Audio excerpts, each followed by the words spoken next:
age-old question, but I think I already have an answer for it.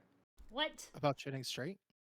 No, about the Oh, topic we talk about at the beginning of every session right now, and that is um, creating this world together with the Butcher um, Tyrannosaurus Rex, the the, Stegosaurus that sells bootlegs, and the Titanosaurus back alley doctor.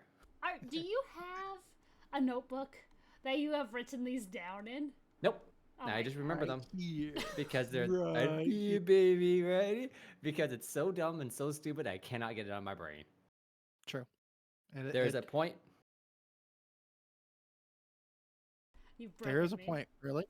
Yeah, I'm like, there was a point when we started talking about this that part of my undergrad knowledge got replaced with this back alley or this back market dinosaur world. I'm pretty sure English composition got kicked out of my brain. Who needs that? English 101 and 102 Um, are practically pointless. I don't remember any of Catcher in the Rye. It's all gone now. I You're I not missing went much. I dragged that to the recycling bin and I put in a new folder, which was black market dinosaurs. Black market dinos. Bow, bow, bow, bow, bow. It's our new it's gonna be our new Saturday It's morning our television or our pitch to Adult Swim. it's our mini campaign within the actual campaign. Hmm. This is just what the characters talk about in the downtime. Or no, that's what's gonna happen. They're gonna play D&D, but it's back alley dino market. Or I'm sorry, what was the I'm trying to think. There was a D&D spoof game that Shawnee came up with for like Oh instead. no. My Do you stupid remember? ideas. You gotta Yeah. describe my back alley D&D game. No, it wasn't back alley D&D game. It was another name for D&D. You know, instead of like schools and soccer moms, so S and S. It was monsters and mommies. It was no, it was close. You did mommies and milkers. That's what it Mommies was. and milkers. That's what it was.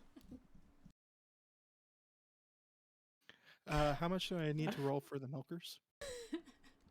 Well, it's a D8 game, so we have to figure that out. How many D8s do you have to roll? I don't know. At least two. I feel like I could have a D12. I see that. Okay. Dinosaur black market. We've got the butcher. We got Yeah, but the butcher, we got bootlegger. the bootlegger. We got the back alley doctor. What are we missing? Hmm. So the idea I had was the like leader of the jazz band who plays the piano, and it's a plesiosaur with his flippers. Okay, so we've got a bar. Yeah, there's a bar, So and there's there's a plesiosaur that's playing the piano, just going bop bop bop bop bop, bop, bop bop, bop bop, bop bop. bop bop bop bop bop. Yeah. Okay, then we need to have like a pterodactyl or something as the singer. Oh, yeah, definitely. Like, Okay, pterodactyl vocal lead is the pterodactyl. yeah, or it should be like one of those like cool pterodactyls with the the weird face shape.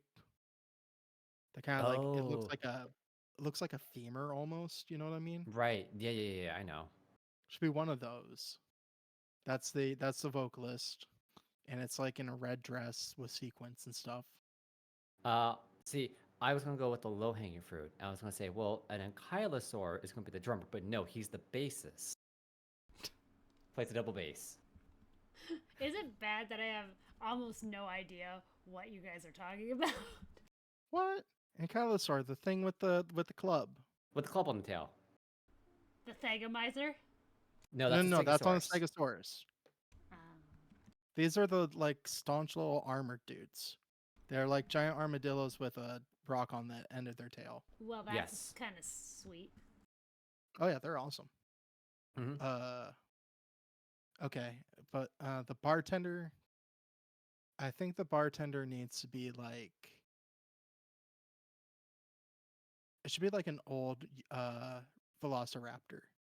The tiny one, or are they talking like a Utah raptor? I'm talking about like legit Velociraptor. Okay, so the itty bitty guy who's only like 3 feet tall. Yeah, he That's needs just like basically the chicken's ancestor. Yeah. Yeah. And just back there like, I remember when I was cool. The OG They made me Velociraptor. the got it. size of Or- the Utahs. I'm sorry, OG chicken. Chicken 1.0. I mean, Yeah. basically, dinosaurs have feathers, right? You take a velociraptor, slap some feathers on it, that's chicken. Well, that's You're not wrong. contentious because some might have had feathers and some might have had fluff. They're Well, silky chickens have chickens. both feathers and fluff. That's true. So you know what? It's either way. Plus, isn't it like chickens actually evolved to fly and then lost that trait? Yeah, red jungle fowl can kind of fly. Yeah, can and I kind of don't think glide. like the raptors didn't actually didn't evolve to fly. They were very sternly Running. yeah. Yeah, but ground-based. they think the feathers are like for emu or cassowary. Oh yeah. The thermoregulation. Yes. Yeah. So an emu or a cassowary is probably the closest thing you're going to get to a velociraptor / Utah raptor. Yeah, cassowaries are fucking terrifying. I hate them. Yeah. Yeah, they are. Emu, cassowaries, and ostriches are probably the closest thing you're going to get to what a But yeah, dinosaur okay. was. It's a velociraptor sitting behind the bar, just like cleaning the glasses. Just be like, I remember when I was top dog. On a stool, obviously. Mm-hmm. Just like, I remember when everybody thought I was cool. Before they discovered the Utah raptor and made Jurassic Park somewhat factually correct. I don't know why. I know because he's short and he's the bar. I just imagine like, the usual wall of different spirits above him, but he can't reach all of them. For some reason, I just assumed he had like, how should I put it? Not a cherry picker, but some like motorized like crane that he just moved around in because he's too See, short to reach everything. I believe he has hops and he can actually grab them. In my okay. headcanon, it's much more funny because when somebody orders a drink, all you hear is and he gets one thing. That's pretty Pretty good great too. too. Oh, I was like, or we go like full Beauty and the Beast, and he has like the library ladder against it. Yeah, that would work too. I like to Yeah. imagine he just hops and he flaps his arms uselessly Just really to like hard. try and get a little bit more height. Mm-hmm. There you And he go. falls back down and it's like, oh, the hips aren't working like they used to. So, You used to be able to reach the 5th row. 8 minutes into this. And why are we here, Phil? Well, we didn't Oh. figure out the voices for the other dinosaurs, so. Oh my god, Right? please spare me. Well, please need to go like, No. No. We're well, taking see, a now I have break. to. We're taking a break. What Telling is you, the voice of plesiosaur. that plesiosaur? You talk like this. Up, play the piano. All right. Then, knowing Sorry, me, if I- it was pterodactyl, it'd be like smoker voice, like, "Hey, what's going on? How you doing, eh?" But when they sing, it's the- like the voice of an angel. As it the Nat Cole. Just enough cigarettes to make a pretty voice. Yeah, except it's like, like Janis Joplin kind of style. Oh, okay. Yeah. All right. I can Okay. see all that. They just talk to. Eventually, I'm going to take all these ideas. I'm going to draw on a diagram and post on our blue sky, and then just slowly build the map. And no one will know what we're talking about because no one is watching us. If they watch, they could figure it out. Sure, they could join us in creating this wonderful dinoverse Yeah. inside the The black- stupid verse. The Black Market Dinoverse. It's a planet somewhere. What did I do? Hold on. What'd you break? I don't know. Panic. Yep. Why You are having technical panicking? difficulties? No, if you guys can still hear me, it means something's working. Probably. Yes. We I can can 100% still hear you. And see you. Yep. Okay, good. I just closed the thing and now I'm trying to figure out where Discord is. Oh, did you close Discord? I did. Luckily, if you close Discord, it just minimizes it. So you just double click it, it will open back up. Okay. That Yeah, was, you don't have to have Discord open for the mic to work. You know what that means? Hmm. That's for my brain. Great. I'm glad we have the soundboard up and running again. All right. Okay, All right. I'm locked in.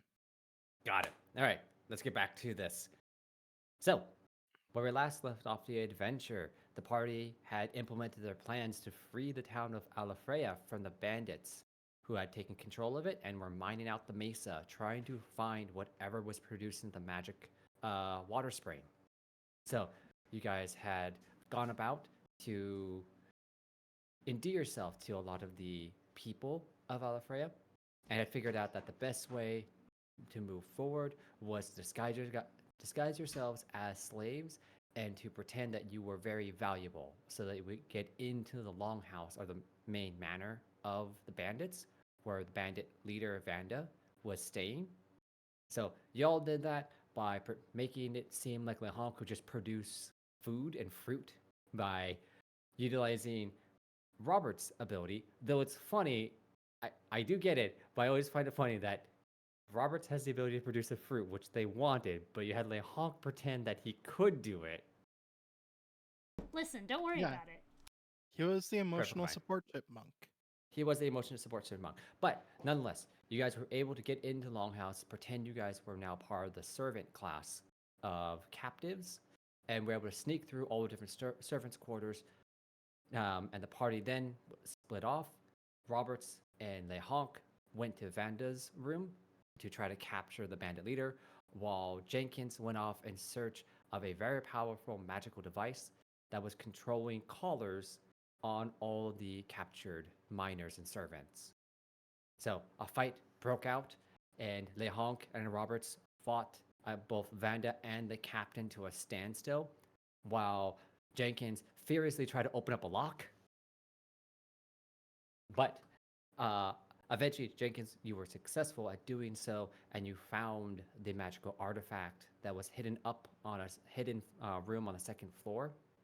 And it was basically a table which marked out all locations of all the captives with collars, and it was powered by a weird golden symbol hovering above it.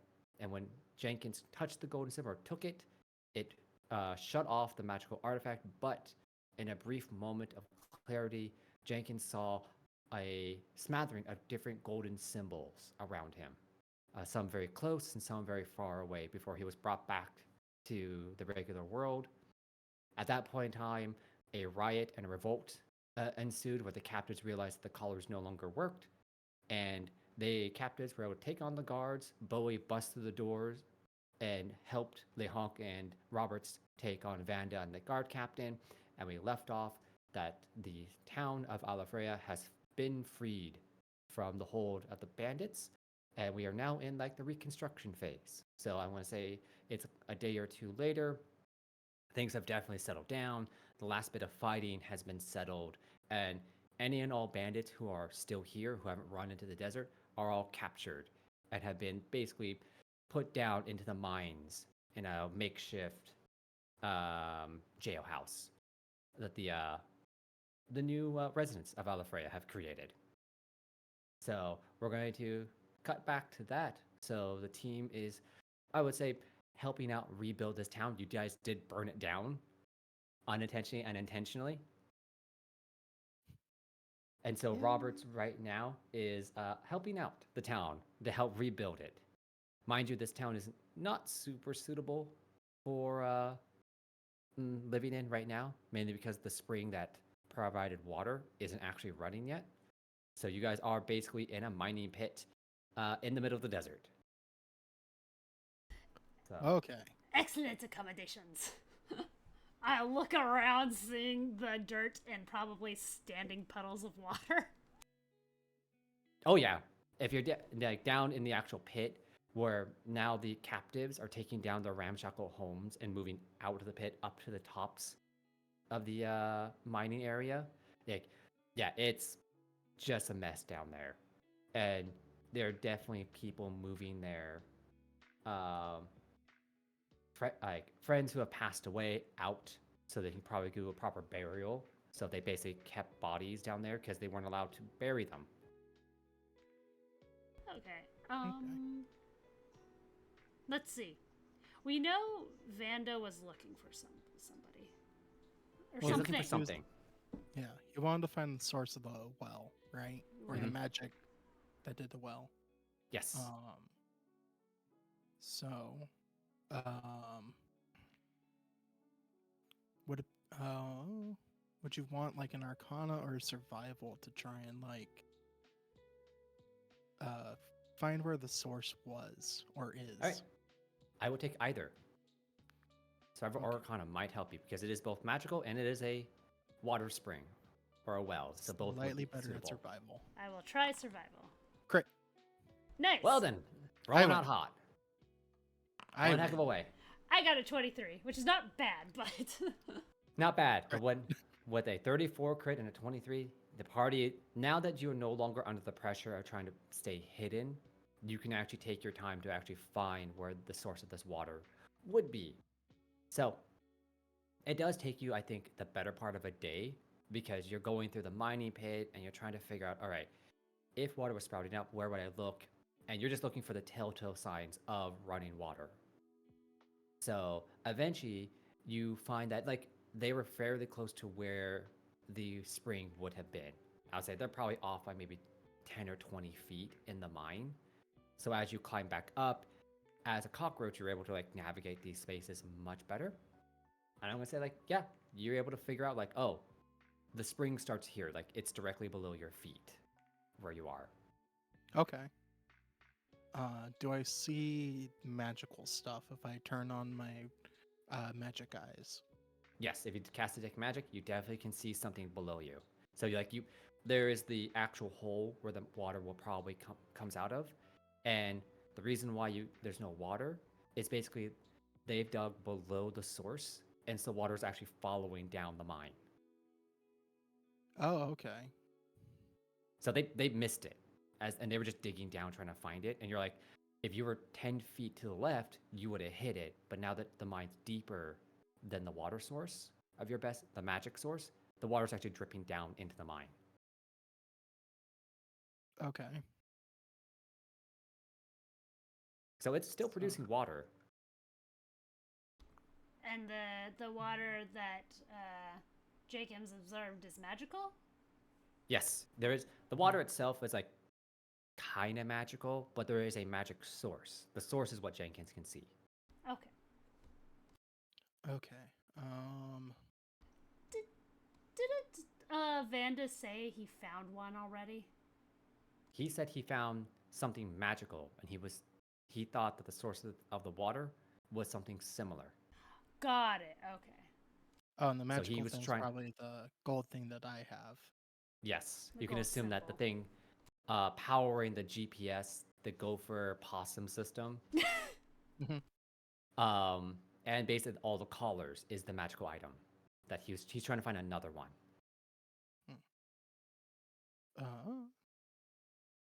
Do I feel like a resonance between the gold thingy and the fountain? I mean, are you holding the gold item in your hand? Yeah. Once I find the source, I'll definitely like pop it out and test to see if that's like where I saw if I feel the same connection as the other three that I saw in the thingamajig. Yeah, no, you take out the gold item and you hold it out to where you point it at the source of the water, and it doesn't seem like they resonate. So it's not the same magic then. It is not. I can assume Jenkins told the rest of the party of his spirit quest, yeah? What do you think, Jenkins? I think he would definitely say that he had a dream. I don't know if he would explain it as like an actual, like, physical, or knowing Jenkins, he would have explained it in a way that did not make much sense. What the fuck is that? Is my response as you pull out a glowing symbol. This is the thingamajig that I got when I touched the other thingamajig that turned off the gopher possum system. Right.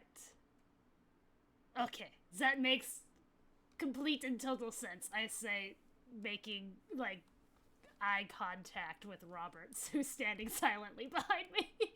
Oh, Roberts currently is off with the different villagers, and he's sprouting trees for lumber. That's right. That's right. Mm-hmm. So you just see random small trees popping up all around town. You could have what's her butt? Okay. Alana with us. I make eye contact with Alana. Did you understand a fucking word he said about his spirit quest or dream or whatever? Yeah, she looks like this. Nope, not at all. Not at all. Okay, I'm glad we're on the same page. Well, good news is this isn't one of the gold spots. So we have more to discover. Excellent. How do we, I wave a wing over the water. Fix this. Well, we could devise some sort of pumping system that could pump the water out. Or we collapse the mine, and then the water should come to the surface. And if we leave the people that caused the problem down there, they'll be in a mass grave. That will have no consequences. No consequences whatsoever, I say, pulling out Tish's book and flipping to the part where she's here.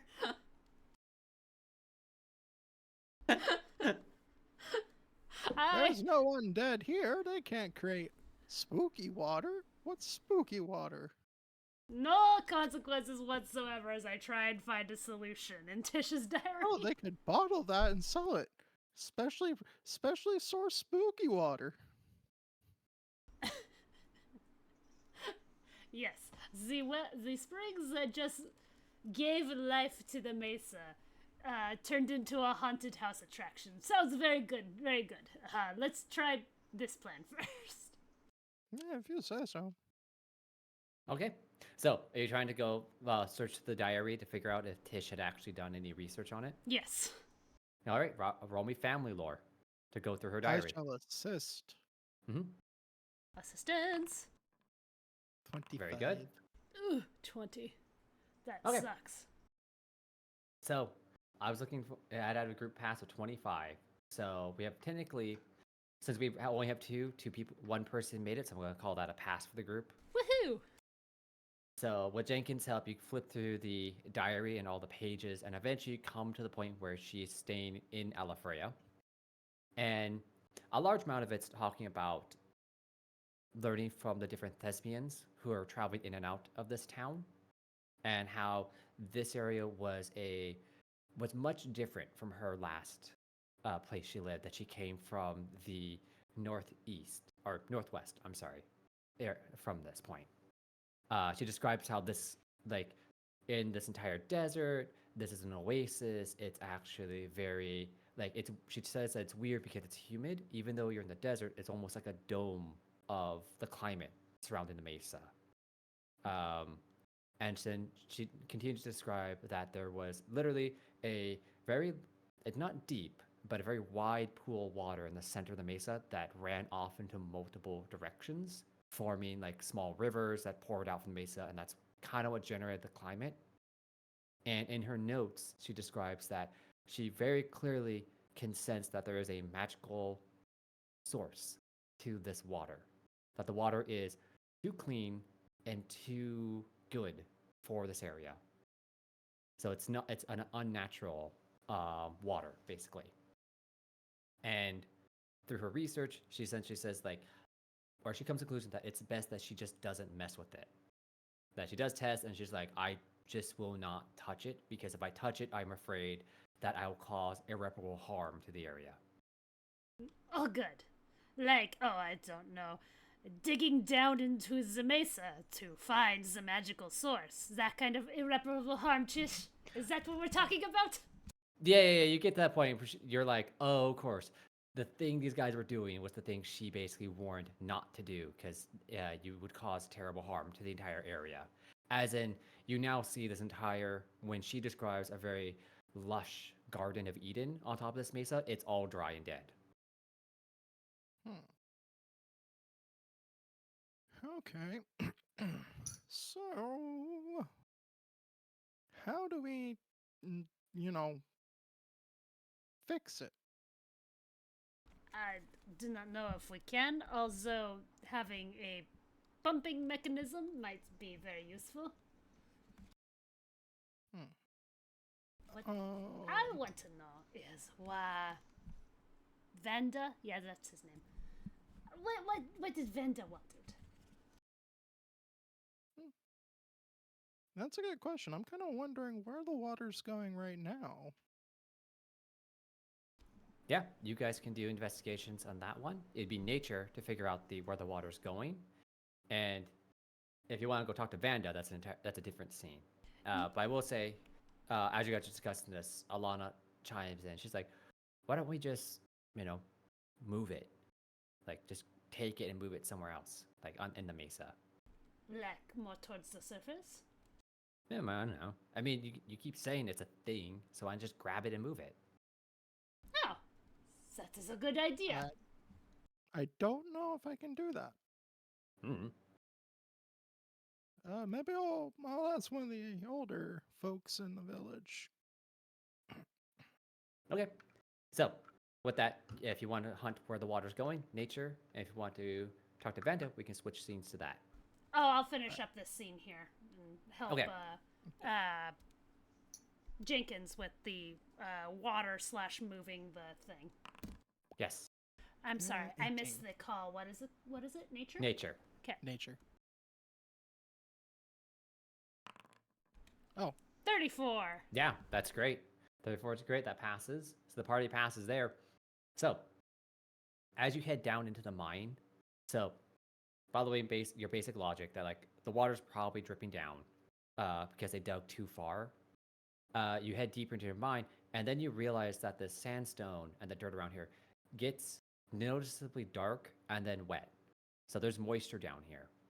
And so as you're having torches or casting light, you kind of look around and you look up above you, and essentially what's happening is that the water is just filtering through the sandstone and just going through the sand. Like it's just dropping off and disappearing. Draining down. Okay. Draining down. So it's not collecting anywhere. Yeah, you can surmise that the mesa was the type of stone that the water couldn't penetrate, so it came up and then out and went down into the desert. But since they broke the mesa down, there's no longer a seal protecting it from the desert bedrock, and it just falls right through the sand. Okay. What if we build like a a fountain or something on the surface? Well, that was kind of what I was thinking, is if we could seal in the whole mine thingy and just turn it into a giant lake. That could work. Do you want me to go gather volunteers? Make it a lake project?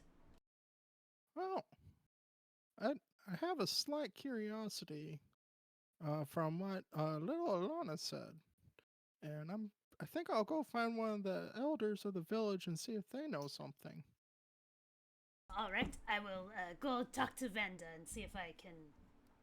I don't know. Have a couple of drinks with him, see what he's willing to spill. You mean punches, right? I did not define whether that would be secrets or blood. Yes. Okay. I don't know if I would drink with that asshole. But We'll see where it goes. All right. So we'll head off to Werthers. We'll follow you first to go talk to some of the oldest residents of the area. all right. I'm gonna spy for an older person, Okay. Yeah. and then I'm gonna double check to see if there's any grass nearby. I don't think there is. So there's not gonna be any grass because Is there most any of the stuff has died. sagebrush? No, it's a pretty bad area here. There's very little vegetation. You see a don't know giant how to- tree pop up out of the ground. Yeah, except the ones trying that Roberts keeps making. I can't get them. I don't know if I can get them to notice me if I'm not standing on their lawn. Oh, god damn it. There's just a green patch that some old person's staring at. Yeah, if there Yeah, is, okay. I'm definitely gonna go stand on it. Yeah, it's just this old. What should it be? I'm trying to Is think. it like An old- AstroTurf? Yeah, it's some old meerkat that has taken copper sulfate or something like that and just painted a rock face, so it makes it look green. And he's just sitting there looking at it over this tiny plot that's green. He's in a rocking chair. Yeah, This got point in his time, iced why not? tea, and he's like, Mhm. "Yep, I done good." Yep. Finally, he achieved his dream: ownership. I'm just gonna go and stand on it with old man. Yeah, sure. I mean, you get this old meerkat's attention almost immediately. And you're like, "What are you doing there, Sonny? You're gonna ruin my good lawn job." Oh, okay. Oh, okay, good. I found another fellow old man. Yo, fellow old man. What? What? I can't hear you over the sound of you shouting. No, I can't hear you from being all my lawn. Oh, okay. I step off of the lawn now. No, now I can hear you perfectly fine. All right. I have some questions about Ala Freya, if you'd be willing to answer them. Yeah, I don't know how much I know, but I can try. Well, you were here when the water was still flowing, right? I mean, I heard stories about it, but the water stopped flowing long time ago when these bandits came in. Oh, I should rephrase. No, there are not many citizens left of Ala Freya. oh. And I'm guessing there was no records kept then once the bandits took over. I don't think most of them got destroyed when they destroyed the town. So most of the old folks or like the original people of Ala Freya got sent down to mines. And if you notice, the mines were going on for a real long time. So not many of them survived. Son of a bitch. Dang, I was hoping somebody might know something about the. Might be an origin story about the water source. Well, I mean, I'm not 100% sure. Like, it's most of us here were kidnapped while traveling caravans or traveling through the desert. That's what happened with me and happened with my granddaughter. Everybody here all got kidnapped on our way traveling. I'm gonna go find that goddamn armadillo and give him the worst purple nurple you done ever had. Yo, an ultraviolet nurple. Yep, ultraviolet nurple. It's gonna twist that titty right off. So, yeah, essentially, like, most of the captives here were captured and brought into the town. Okay. Because the original residents all died because they put them in mines and they died mining. So that's why they resorted to capturing. Okay. When we went through what's her butt's journal. Mm-hmm. Wow. Why can't I think of the most Tish. important Tish? I'm gonna write that somewhere so I don't forget because I'm gonna keep forgetting it. When we went through her journal, I didn't get the impression that we could move it. So, from her, what she was saying is that she's not saying you can't move it. She chose not to move it and warned not to move it because moving it would probably be detrimental to the area. So she's like, look, how it's sitting, you have a great thing going, don't touch it. Huh. Unfortunately, it's a little too late for that. It's too late now. So Okay. she understood that it was an actual item or something down below the mesa. And she warned people when she was there, essentially. You get the impression she warned them, like, don't touch it. It's best you just leave it alone. Okay. So theoretically, we could move it and then create a reservoir. Theoretically, yes. Theoretically. There's no problem if you move it. Okay. Then I guess I'm gonna start looking for a place to create a reservoir. Yeah. So, if you're looking to create a reservoir, we've done survival, we've done nature. I'm trying to think, what's another really great one? I mean, it could be like a way to craft the mine into a reservoir. I'm going to say crafting. Let's go with that, because you're trying to build something. Architecture, 24. 24 is not too bad. Yeah, your best bet, you think to yourself, is, if I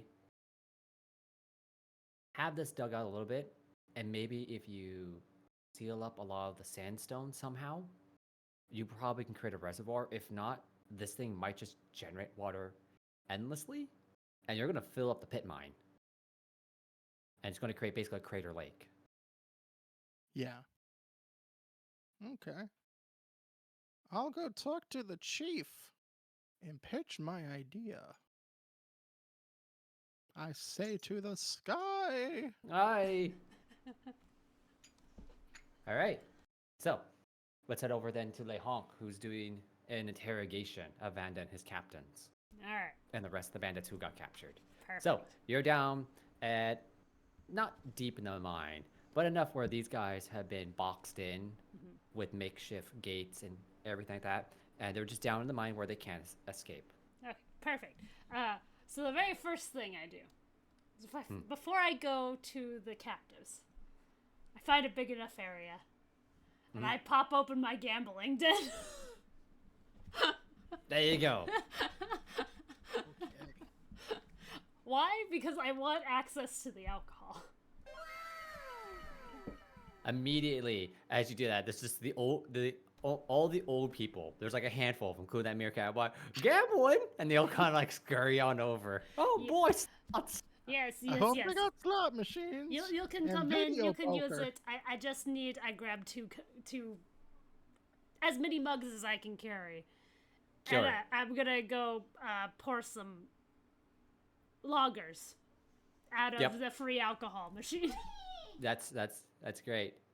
There's a that old meerkat is like, oh, the dice are hot tonight. As you leave with the drinks, And I say, they're shooting craps. enjoy yourselves. There's only a gallon of alcohol in the alcohol dispenser, and then it's all gone until the next day. So pace yourselves. And then I leave. A gallon's a Alright, lot. Yeah, they're like, Only a a gallon. gallon. When you're only 6 ounces. Fair enough. Pace yourself. Don't get sick. And then I leave. I just leave the gambling den up. They can go have fun. Yeah, sure. Why not? And I'll go ahead. Now I'll go to the prisoners. Sure. Yeah, you head down there, and they're just sitting around. Like, they've been captured. There's nothing they can do. All weapons and everything have been taken from them. So Alright. they're just kind of like flipping coins or whatever to pass the time. Excellent. And I go, gentlemen. And I show my drinks, however many I have. Sure. And I said, listen, I have some questions and I also have some alcohol. What do we say? We sit down and we just talk like equals. All right. Give me a diplomacy check with a +4 for the alcohol. Heck yeah. See if you can win them over so they'll start loosening their lips.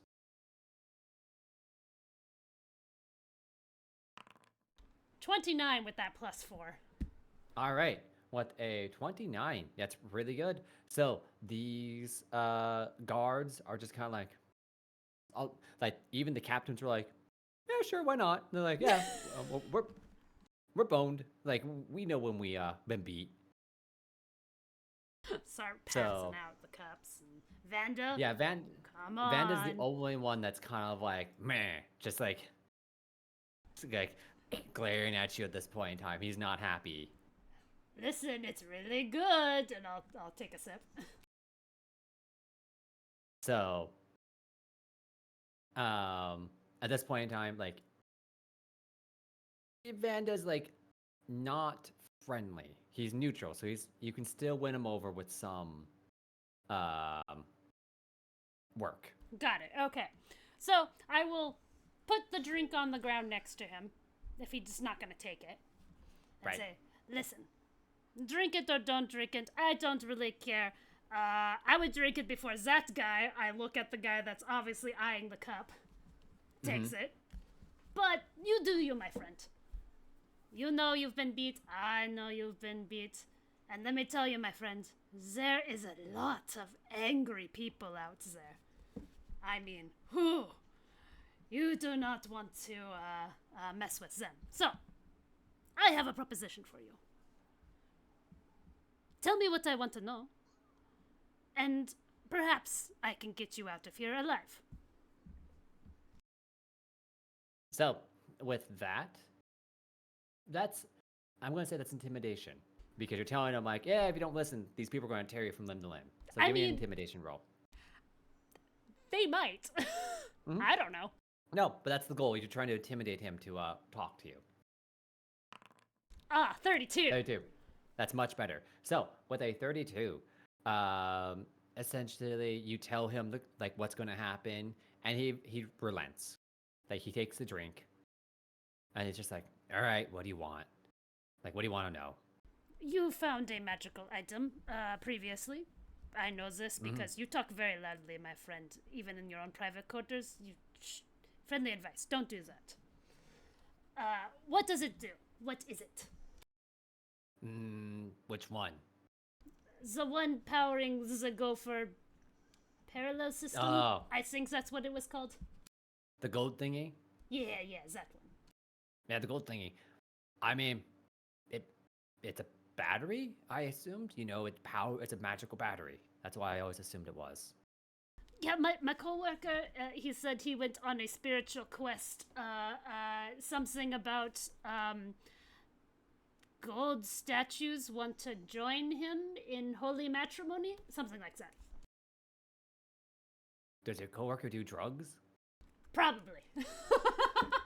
Well, I can tell you, I never saw that. I don't know what you're talking about.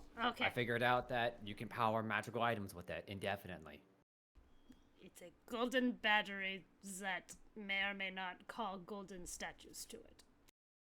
No, I don't know about the golden statues, but it's a powerful enough magical battery that you can power some pretty powerful magic items with it. I mean, you saw it.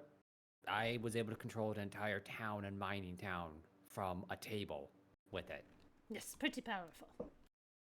So, of course, I assumed that something that produces infinite water is being powered by one of these things. And why did you want these two? What was the goal, the plan? Yeah, like he just kind of looks at you like, "Are you dumb? You just wanted power? That's a stupid reason. You had to have some sort What do you of mean plan. it's a stupid reason? Yes, it You is got stupid. something that produces magic power. You got two of them. Who's going to mess with you? We got two magic batteries that can fire lasers if you wanted to. Plug it into a freaking magic wand. Boom, magic gun. Fires infinitely. There you go. There's the details I was looking That's for. power. I don't have the actual thing. I'm just saying, you get more of them, you get power. Oh, okay. It's,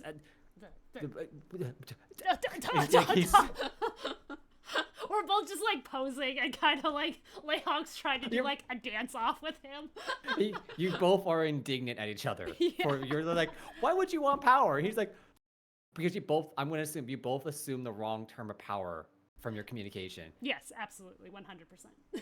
Okay, good. That you're like, why would you want magic power? And he's like, why wouldn't you want geopolitical power? Yeah. LeHonk is too stupid to realize Yeah. geopolitical power. Yeah. So you're both having this weird fight about you guys don't have a shared definition of the word power. Yeah. Okay. I get it. I got it. You want power because you're. Are you part dragon? Is that what we're getting at here? No, but Okay. I mean, nonetheless, it's just like most of the continent is ruled by the few factions, essentially. So we're all basically like the people who hold most of the actual political power. It's going to be the Trinity and the Librarians Guild and a few small cities that like have their own rules. Right. So if you want to make your own rules and you don't want to follow the Trinity or the Librarians Guild rules, you gotta have power so you can force them out and make your own laws. Gotcha. Okay, now we're getting somewhere. All right. And what do you know about the thing under the mesa? It produces infinite water. I heard a story about it, and I packed up the crew and we came out here to get it. Got it. You do realize you were like 10 feet off, right? Your calculations were incorrect. He looks at you, he's like, oh, I'm sorry, we're not surveyors. We went to the water, we dug down. We assumed it was down below. You are so close. If we were all smart and academics, we wouldn't be bandits, now would we? If you are smart and academic, you would not be in this waving around. Poop hole. Also wouldn't have caused an ecological disaster. What he said. I say, pointing back down the hallway. A lot of things would have been great if we all went to school now, wouldn't it? And that's why you stay in school, Alana. Just turning and looking at her. Alana's now throwing dice with one of the prisoners at the bars. God damn it. She's playing Liar's Cup with a couple of the prisoners. They drank the lager, and now we're playing Liar's Cup with them. That's 100% fair, honestly. Mm-hmm. Is there anything else you wanted to ask him, Gimli? That I'm not thinking of, because I'm dumb. Okay, so we got why he came here. He was after the power source. You could ask him if he knows any other power sources. If you heard any other rumors about them. Perfect. So, tell me, Mr. Vanda, right. You heard of the thing that produces the infinite water source. What other power sources have you heard of? Well, the one that we know about the most is this one. That's the most, like, in the area, everyone kind of knows about the magic oasis in the desert. Pretty obvious, yes. Like, there's a lot of songs and stuff about it. That's pretty easy for us to, like, know about. When it comes down to, like, where we think the next one we might have gone to is far to the northwest of the continent. Oh, yeah? What does that one do? Any songs, rumors? What we know about, or that the rumors are, there is a unending storm off the coast.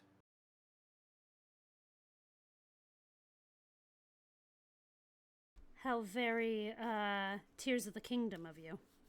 Oh, yes.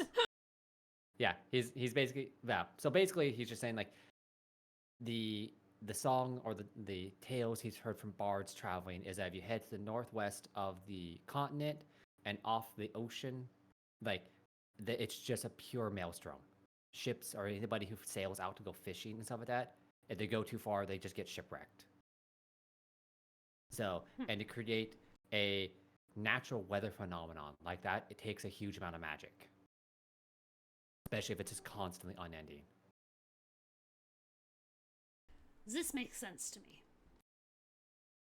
Yep, so those are the two we would have gone after. But sailing into an unending storm that causes shipwrecks. Maybe we need two of those magic powers instead of one. Ah, makes sense. Well, you do realize that you're not gonna get your hands on this one, right? And we have the other one. Right. Yeah, he's like, well, I mean, yeah.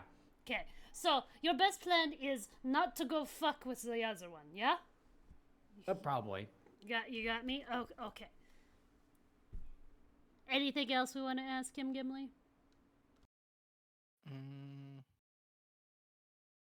Did you ask him where the first one came from? Where does the first one came from? Because it didn't come from the fountain, yeah? Yeah. So, when you ask him where the first one came from, he's like, oh, that? Yeah. Yeah, we just so happened to, like, take it from somebody. Just out on the road? I mean, yeah, we do what bandits do, right? Like, I'm not gonna lie, what we are. I mean, we saw a caravan, we beat the people up, it was in a box, and we took it. Fair is fair. I should point out, it wasn't really just, like, in a box, like, how should I put it? Like, it wasn't, like, just out in the open, if I remember correctly. It was in a weird, like, box you couldn't open well unless you solved a bunch of puzzles and riddles. And then, Louis just kind of, like, broke it. Sorry. Yeah, he just kind of hit it with a hammer, and then just started hitting it, and then eventually it broke, and then that popped out. Sorry, I was dealing with kid stuff. They stole it from somebody off the street. Yeah. So basically, they did what bandits do, and they raided some people, and it was in a box, and one of the bandits like is in a puzzle box basically, and one of the bandits got angry at it and then smashed it, and it was inside of it. Ah, obviously, that's how you solve all the puzzle boxes. Yes. So it was mostly accident we found it. Then They're just lucky that the Cenobites didn't show up. Yep. and what was he like a magical wizard or just some Joe Schmo wandering around the road? I mean, if I remember correctly, it was like a caravan, maybe 2 carriages, like 2 wagons, and then like, oh, who was the dude? I don't remember who the dude was. It just looked fancy. So then we took them out, and we took the wagons and all the stuff they had. So that's fair. Did you let him go, or did you? You Oh don't know. no, that was years ago. We did not. Oh, okay. Gotcha. Anyways, well, this was an enlightening chat. Thank you for cooperating, and I'll go talk with the leadership now about what's going to be done about Olive. And I just kind of vaguely wave in their direction. This. Hmm. And then I will leave. I'll drag Alana with me so she doesn't. Check. Now, I was actually winning. Were you, or were you cheating? Because I know you cheat. Isn't that winning? No, it's not with that. No. I got this. I'm gonna lecture her on the golden qualities of good sportsmanship. Yeah, of course. She's not gonna listen to it, but you know. So, but yeah, you can meet back up, and then if you want to discuss with any other of the residents or the current free people of Ala Freya. I will go to Bowie and speak about what is to be done with Vana and the rest of Vonda and the rest of the people. Veranda. Yeah, you can go up and find Bowie and the rest of the leadership of the freed people, and they're just I think they're like working right now trying to build housing with Roberts when you find them. I'll go ahead and just join on in while speaking. Just, busy hands. Helping hands. Busy hands, yeah. And just be like, oh, hello, Bowie. How are we doing today? Oh, better. Now that, no one has the bomb collars around them. That makes for a brighter, sunnier day, I suppose. Very much so. I wanted to speak to you about what is to be done with Vonda and the rest of the gang. Well, we haven't really decided yet. I mean, most of us are probably going to be leaving. Anyway, we're just setting up temporary shelters until people can recover. And a lot of us are just going to go home. Right, fair enough. So, because there's not much here for us. Obviously, it's a desert. We're in the middle of a desert. I would propose that whoever stays behind would set up some sort of a defense. I don't want to call it an army. Corps? A defense corps. So this doesn't happen again, pointing at the mines and things. That would be best. We're just so far away from any,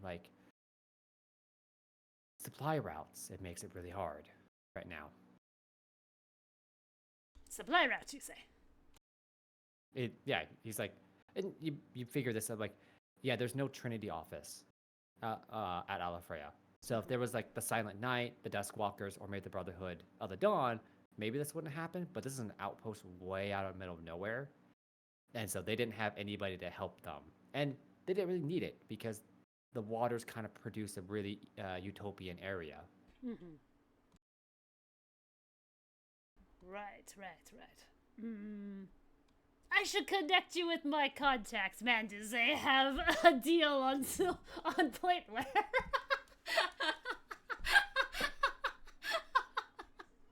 Let me tell you what you're missing. Let me get you in on the course. You're missing flatware. I am missing flatware. No, that was just a joke. I don't actually say that. No. So yeah, you can ask him about setting up a defense corp or anything like that, but he's just telling you like, yeah, if we do that, we need some way to like feed them because it's going to be really difficult to do that without any like actual exchange of supplies going out into the world. Mm-hmm. But what if we were able to recreate the well, the magical waters that brought life to this mesa? Then you would not have to worry about food, yes? Yeah, that would be great if you could actually recreate it, but I don't know if they've damaged it to the point where it won't work anymore. I do not know that yet. I believe our brightest mind is working on it. And we just smash cut to Jenkins being like, yes, a basin! I mean, it could also just pop in at this time. Yeah. Well, our brilliant mind is working on it as we speak. I have a plan that might require slave labor. And we have a prison population that should make up for their consequences. Find out what the consequences of their actions were. Have you ever heard of revenge? Oh, okay. I mean, yeah, you can utilize the bandits to do the heavy lifting if you want to implement a plan of sort. I mean, I would propose a plan where the bandits do essentially community service. They have to do the hard labor of making the new basin, and then they would be free to go with the promise that they would never come back here ever again. We call it rehabilitation. It's shown to potentially work if done in an ethical manner. Oh yes, no, I'm not proposing we starve the poor people to death. Because we have it on fact that prisons work. Sure. Yeah, you want to propose that like to Bowie and the leadership, like, yeah, we're just going to use these guys like to help rebuild and remedy the situation, and then we're going to kick them out. To help actually make this town back into an actual town again. I'm gonna say it goes back to deliberation, and after a while they come back and they're like, yeah, I mean we might as well like rebuild this area and see if we can get it back up to where it was, right? Yes, and if they get too rowdy. Oh, I'm sorry, Jickens, please go ahead. No, you go ahead. Oh, motherfucking go ahead. Thank you very much. And if they get too rowdy, you have their weapons. I mean, I don't think it would be too hard to get them back in line.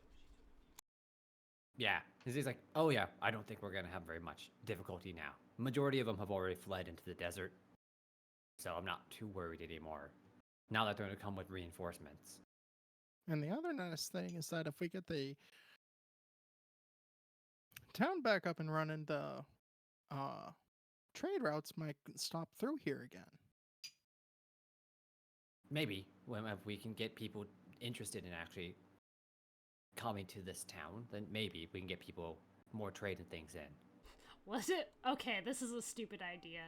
Gimli one. What if we turned this town into a spa town? The magical waters. I mean, it was thespians before then, so it was kind of like a. It was almost town. Like a Las Vegas. Mm-hmm. I'm not opposed to the idea of turning this town into a spa town. No, I think I think that's fine. Just it's supposed to be kind of a stop, because it's like, is it like perfectly situated between the two major cities? Yeah, essentially. Like, yeah. If you draw a straight line from Belru to the next big city on the other side of the desert, it is a bit of a detour to get to this mesa, but maybe a day. Yeah, but a day, No, I think we can turn it basically into a resort town. Yeah. Roberts, hurry! Quick, draw up some beautiful designs. He starts drawing frantically. Excellent. Good. We are going to turn this mesa into a resort destination. All right.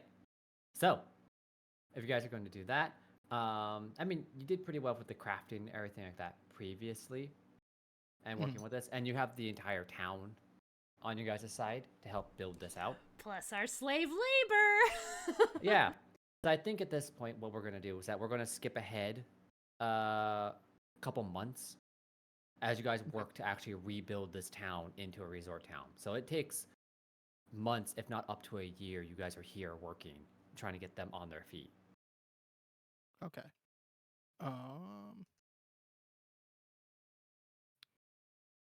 One of the things I was curious about is if I can look through Tisha's journal for the puzzle box. Sure. Give me a family lore again. Familia 27. 27. So you go through it, and I want to say, like, maybe in the early parts of the journal, she does mention making puzzle boxes, but she never mentions putting anything in them.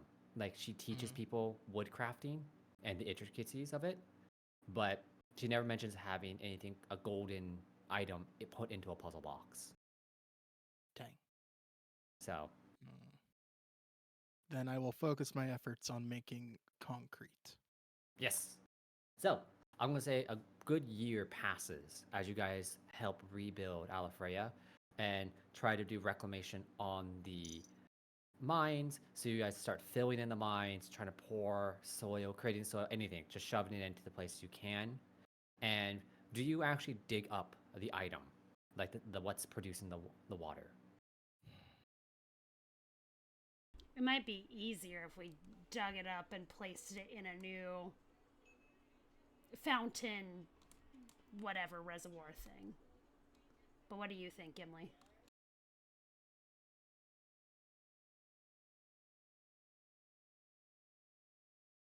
Yeah, I would probably dig it up just to make sure that we could have the water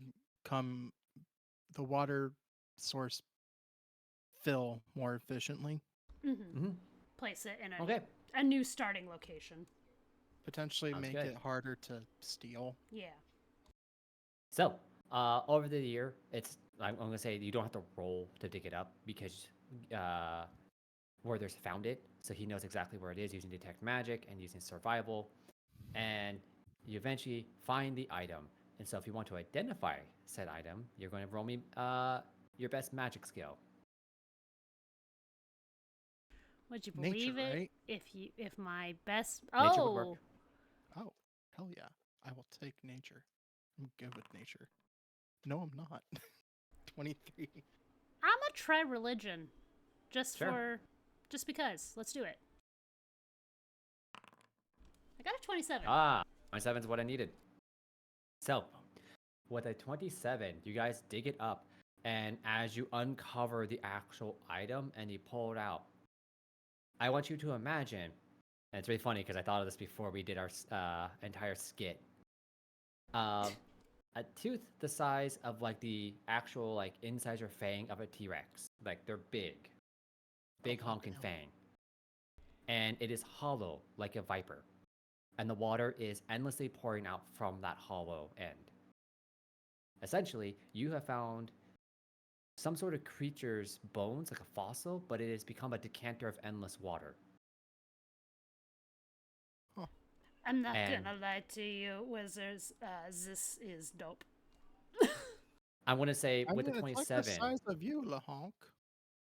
it's big, and with the 27 LeHonk, you're able to piece together by looking at it. This is probably the fossilized remains, or one of like the last piece of a brine dragon.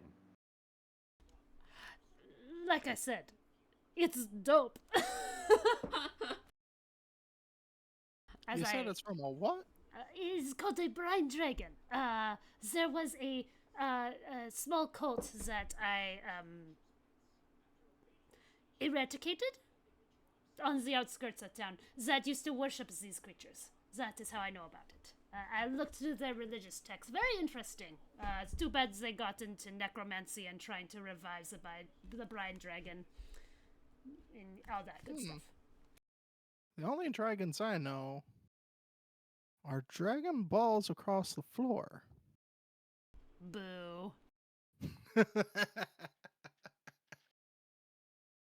So I'm gonna go.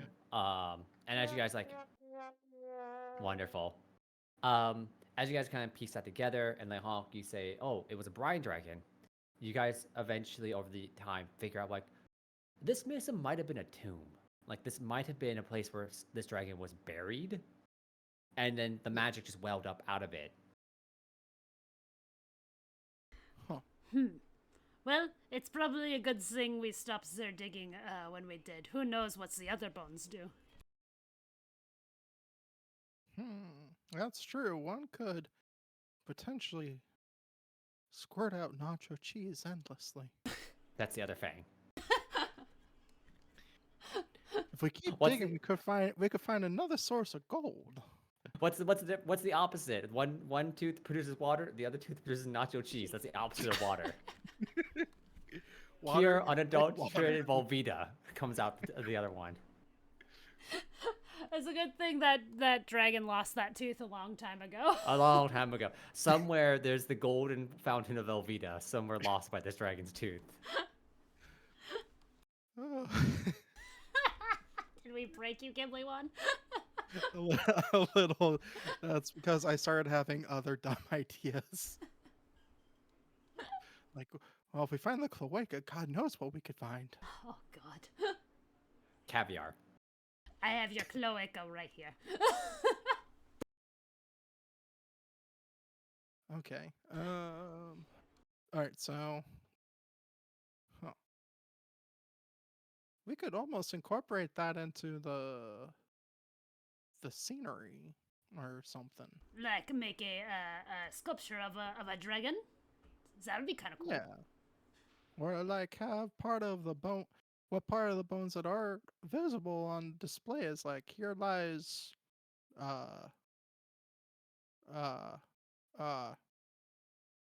Fangrot. That's a good one. I was trying to think of a cool name like... I don't know... Jenkinsaurus.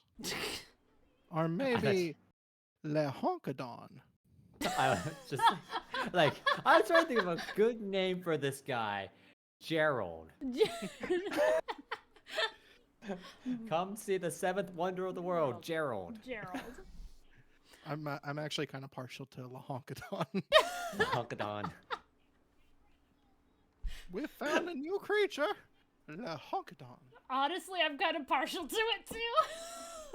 We believe it crawled on its belly, and that it once fought with unicorns. I am now an archaeologist. No, a paleontologist. That's what they call me. I make shit up. We build a fake dragon and name Oh yeah, I'm treating this like 100% like a scientific discovery.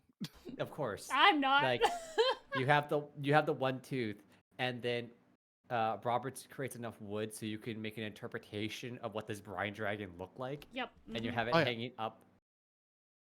Got it.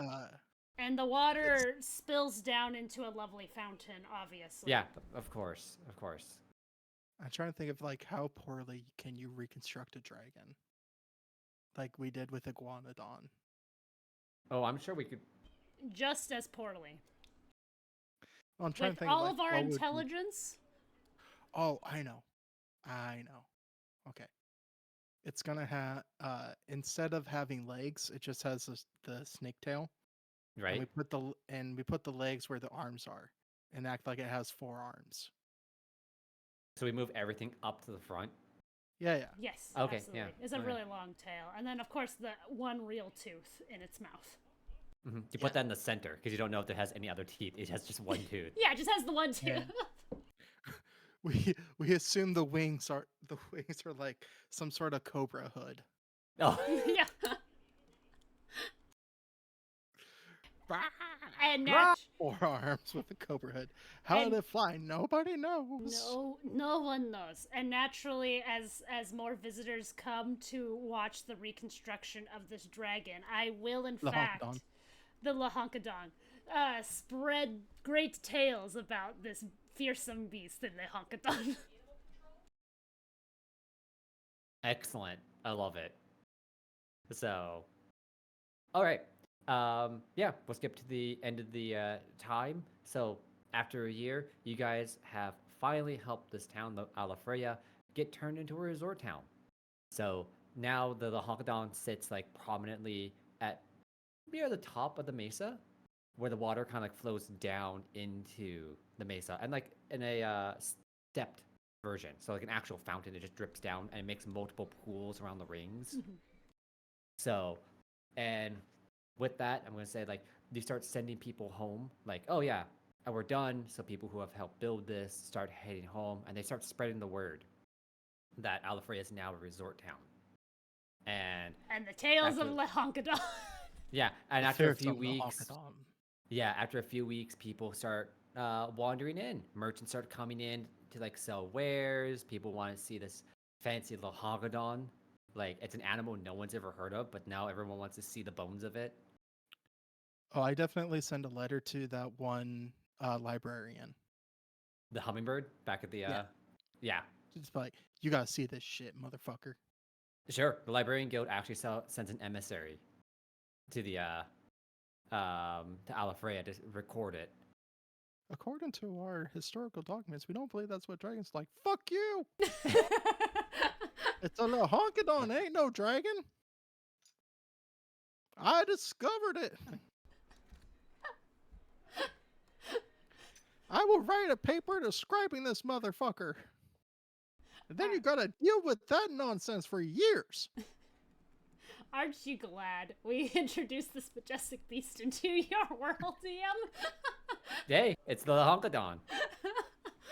I'm pretty sure if we didn't know what dragons were, this would be the interpretation. Oh, 100%. 100%.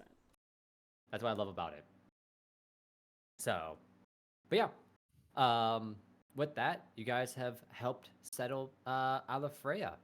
So things have finally like come back. People are starting to live here again now that it's actually like livable after this entire year of you guys working on it. The mesa and the surrounding area has started to come back. Suddenly, like green grass, because the water's now flowing again, like vegetation starting to come back to the area. And the oasis feeling has finally come back to it too. Gentlemen, we did good here today. And I'll slap Vonda on the shoulder and say, you can fuck off now. Vonda's just like, do I have to? That was the deal. You could talk to Bowie about it, see if he will let you stay. Him and the leadership are the final say. We're gonna go talk to leadership and Bowie. And I think this is what you fucked up. Good to have it back to normal.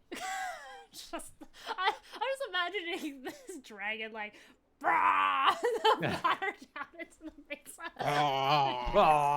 Yep, that's exactly that's happening. Like this brine dragon's looking from wherever it is in the fucking multiverse or whatever. It's dead. Whatever plane of existence it's on in death, and it's just like, that just ain't right. That just ain't right. Why would they do that to me? They desecrate my grave for this?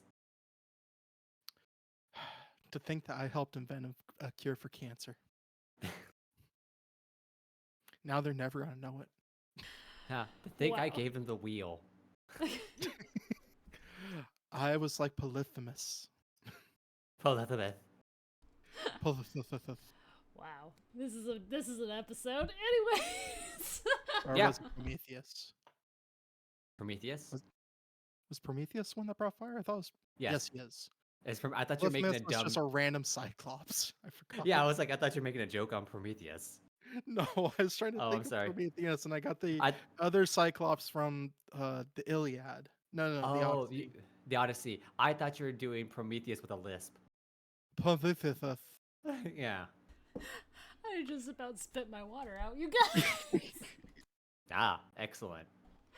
There's your English class coming back. So, at this point in time, you guys can actually navigate to your next location if you want. Woo! Yes. I To the believe it was the mountain pass. Mountain it was northeast. Yeah. it was to the shrine with the monks, right? Yep. And so, using Tish's diary, you're able to like center yourself and figure out, all right, she came from that direction. So now we have an idea where the shrine generally is, and it's it's in the mountain range, but now you have a better idea where in the mountain range this shrine is going to be, or this location is going to be. Did we ever find out anything about the thespian thing? So, if you want, you can do a society. Oh, If you I want got to investigate this. that. That's all Oh, you. yeah. That's all you, buddy. I got this. You ready? Ready for it. So, I'm going to say, You got a generally, 13. yeah, with the 13, when you speak to the emissaries of the Librarian Guild and talk to them, the Librarian Guild does tell you, like, yeah, Ala Freya was a hub of, like, art and culture. And a lot of the stuff that was produced in Ala Freya, it does survive around the continent because the thespians and the different poets left Ala Freya because that was part of their journey. Though the librarian doesn't know any, because he's like, I don't know them off the top of my head, I do know there are written records, but they're kind of spread out through the entire continent. Could I roll a lore skill theater to see if I know any of the dances or songs? You 100% can. That's a 27. That's also really good. That's a pass there. So, with a 27, to know about the theater. So, as Jenkins is talking to this emissary from the Librarians Guild, you're listening back and forth, and you're like, huh. And the emissary, like, name dropped somebody. They're like, oh, yes, this person came from Ala Freya. Actually, what's a well-known playwright? Let's make one up. Oh, a well-known William's playwright. Goatsbeard. William's Goatsbeard? Yup. William's goat's beard. Yes. Excellent. Goatsbeard. Is it just a pygmy goat? Yes, absolutely, Yep. 100%. All right, it's a He's pygmy got goat. the goat. He's got the mustache like Shakespeare. Got it. Oh, Okay. William's goat's beard. I think I recognize that name. So when you hear William's Goatsbeard, it like you have this moment of like, oh yeah, I recognize that name. That's the dude who wrote the Komodo King play you guys did. Oh, yes, it's coming back to me now. So this is the place where that was actually born and written first. That is amazing.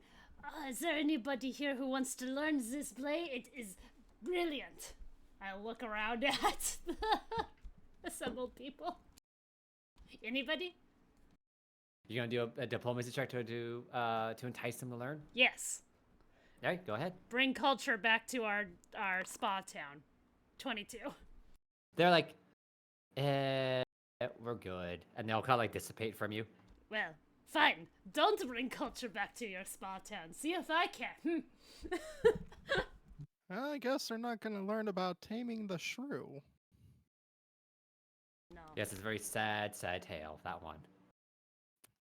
I heard it was controversial. Yes, it was. So, yeah.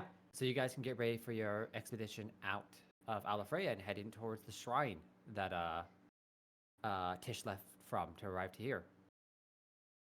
Okay. All right. We're going to need another sand boat because the last one, what building did we turn it into?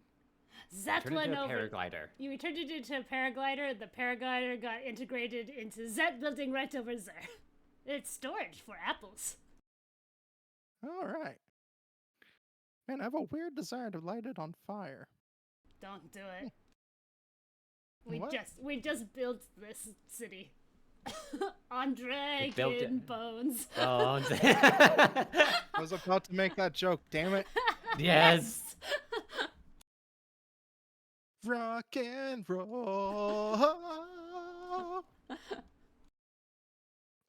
All right, you there, sandboat man. Yeah, you call one of the people up. He's like, yeah, I need me a sandboat.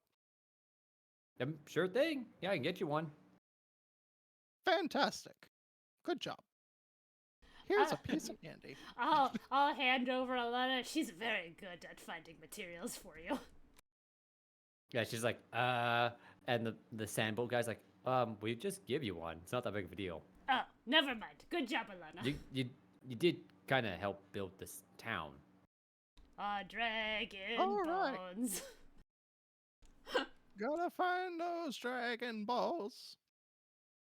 So Everybody's looking for the dragon balls.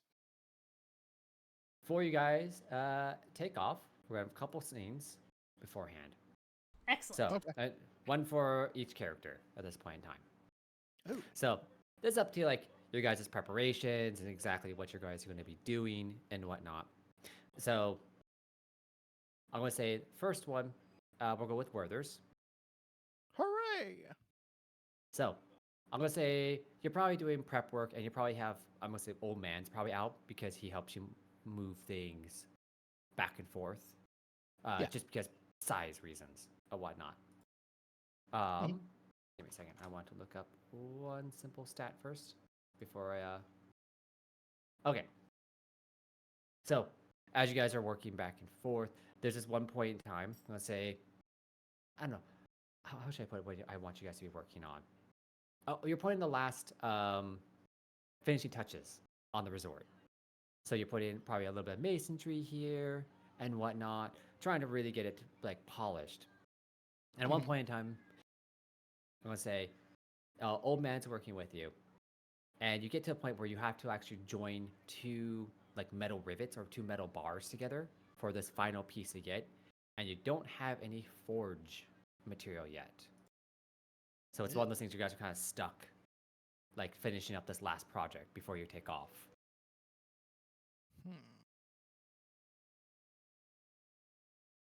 Don't have a forge, and I need to connect these two metal beams.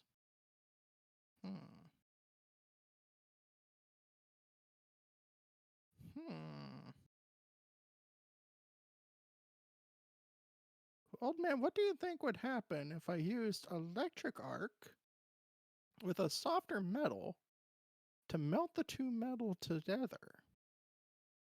Old man, I call like, it soldering. old man gives you like a thumbs up. Like, yeah, sounds good. All right. I'm gonna cast electric arc with like a softer piece or actually with lead, if anything. Yeah, you can get your hands on it. Some soft metal you can like solder or weld together.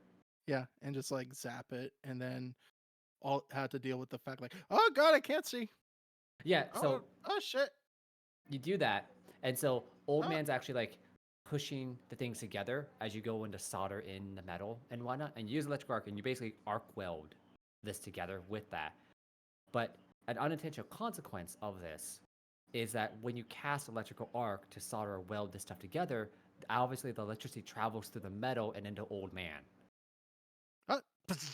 So you're like, just like shocking together, and then like it's weird because you're like, that should have hurt, but instead like you're sitting there with old man, and old man does he have his pompadour right now? Is that the hairstyle you have for him? Oh yeah. Oh, okay. So old man now has a bloom of bright yellow flowers cresting up his pompadour. Huh, that's different. And there is arcing electricity going back and forth between the flowers.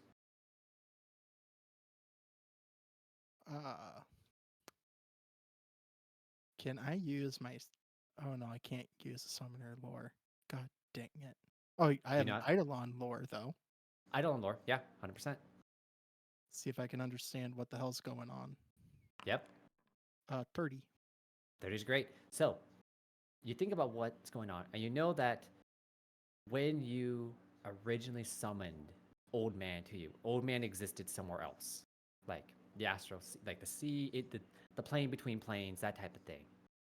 Mhm. And you're like, this might be residual ability from Old Man before he became your Eidolon, before you made that Eidolon bond with him. Oh. Do you remember anything from your past now, old man? So, Old Man, like, starts to, kind of like pantomimes. And I can't remember, did we say that Old Man could talk to you or, like, write to you? He could write. He could write. So he gets out, like, a piece of chalk and the, like, slate board that he has. And he writes out a very simple script. And he says, remembers lightning doesn't hurt. Interesting. Huh. Well, that's good to know. Mhm. Although, when did you start blooming? Old Are Man you just not kind a of man tree? Aren't you a man tree? Old Bush Man just tree? kind of shrugs. He's like, "Eh," and just writes down like, I don't know, You mean he shrubs? shrubs. So, Boo. but at this point in time, like after you're talking to him, eventually you kind of hear like a high pitch like whining, like basically a coil wind, like of when a Tesla coil starts to wind, Mhm. and then Old Man's like, and he like points his finger, and the electrical arc he had that he absorbed gets shot out his hand.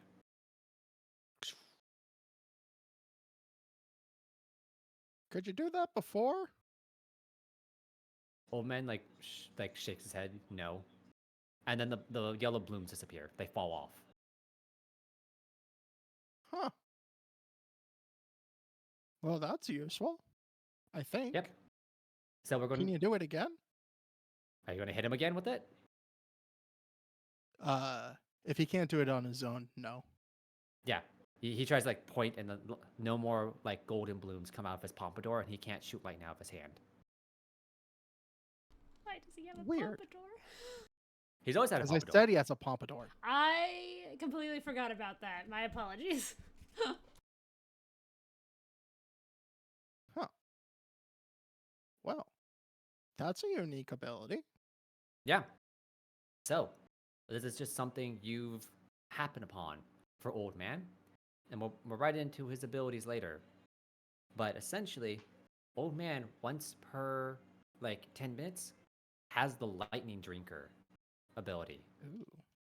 So basically, for the first hit of lightning Old Man gets hit with, he's immune to it, and it restores his HP back for whatever damage. Ooh. So you can either, No. I was just right, you can either restore, and Old Man can absorb it, or Old Man can store it and throw it back at somebody. So it's the one or the other. So he can eat it, get the HP back, or he can take it and then huck it in the next round. Next on your turn, he can huck it. Interesting. Okay. Yep. So that is something Old Man has that you didn't know he had. And I also invented soldering and welding. You invented soldering, yes. So basically, you invented soldering and welding, and you found out Old Man has an ability from his past that he didn't know about he had. So, Interesting. yep. So you can add that in later. But yeah, he has the Lightning Drinker once per 10 minutes. Okay. So, Cool. but yeah, you're able to finish up your work, and you get ready for taking off after figuring out that Old Man's new ability. When we reconvene, I'm definitely showing everybody that. Oh, sure. You shoot Old Man with lightning. Hiya! What are you doing? Oh. What's Now, that look at that sound? rock over there. Huh. Very interesting. Well done, old man. Yeah. Old And man it gets works. thumbs up. Well, yeah, he's like, yep, that's what he does. And it works actually perfectly when it comes down to you guys actually being reconvened. So, you reconvene to show off Old Man's new abilities with a honk. And, Old Man shoots off lightning from his hands after being hit by electrical arc. And coming into a scene after this assignment comes down, Alana kind of wanders in with like some of the baggage and like stuff you guys are gonna be carrying out. And I'm going to say, Jenkins, what do you hold the golden item in? If you were to store it and carry it with you. Ooh, that's a good question. Let me see. How big is this golden item? I've forgotten. It is not very big. It fits in your palm. Okay. And it's weird. And the best way I can describe it is imagine like a calligraphy or kanji, but it's only part of the stroke. So if it's like a full-fledged like 20-stroke kanji, it's only one small piece of it. Yeah, you mentioned that it was kind of ethereal looking, I think. It's ethereal. It doesn't really weigh anything, but you can definitely hold it. And it's like flat, like about the size almost of an apple. If we had to put a yeah, it's like perfectly 2D, but you can actually like press it down and it'll pop back. So you can like accordion it, and it's always perfectly backed to memory what it was. It's got perfect memory. Got it. Yeah, that's all it is. I'm gonna put it in my formula book, like a pressed flower. Okay, sure. So, Alan comes in and she's dragging all your guys' like I said luggage, because that's what she does a lot of times. Is that she just grabs you guys' stuff and lugs it along with you. And did you kick the old men out of the gambling hall? oh yeah, I did. Yep, Okay. that's what I did. Kicked them out. Thank you very much. I know they're very fond of it, but it is our sleeping quarters, so. Oh yeah, and then she pulls out some coin. She's like, "This is what we won. The house wins always." Ah, excellent. Very good, girl. I've been teaching you well. And she's like, "Yep, I got." She pulls out like the gambling hall, the gambling table, and she pulls out a few other things. Like, "Oh yeah, I got this. I packed this." She's like, "Oh yeah, I got the formula book. I grabbed that from the thing." And she goes to, like, hand it, like she's doing the like the younger person thing. She opens it up and flips through. It's like, "Yeah, I got everything you need." And without really realizing it, she opens it up to where the actual golden item is. Because she's like, yeah. And when she goes to close it, she actually like touches it. Like just not being mindful of it. And there's a point where like she does that and she just kind of freezes on you guys as if like EXE has just stopped. Alana? I'll start waving my wig in front of her face. All right, I Sure. might know how to solve this. Uh-huh. Do you trust? What are you gonna do? Do I trust you? I would trust you with my life, brother. Okay.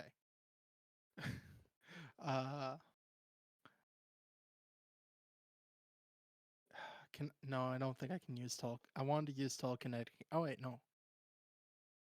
I can lift 2 bulk or less with telekinetic hand. Could I lift Alana and shake her? I don't think. I think. Well, how much is a bulk? It's like 5 pounds, isn't it? Is it? I think so. I think it's only like Okay. it's a pretty light amount. Let's say Pathfinder bulk 2 pounds. What did I say? It's 5 to 10 pounds. And how much does a raccoon weigh?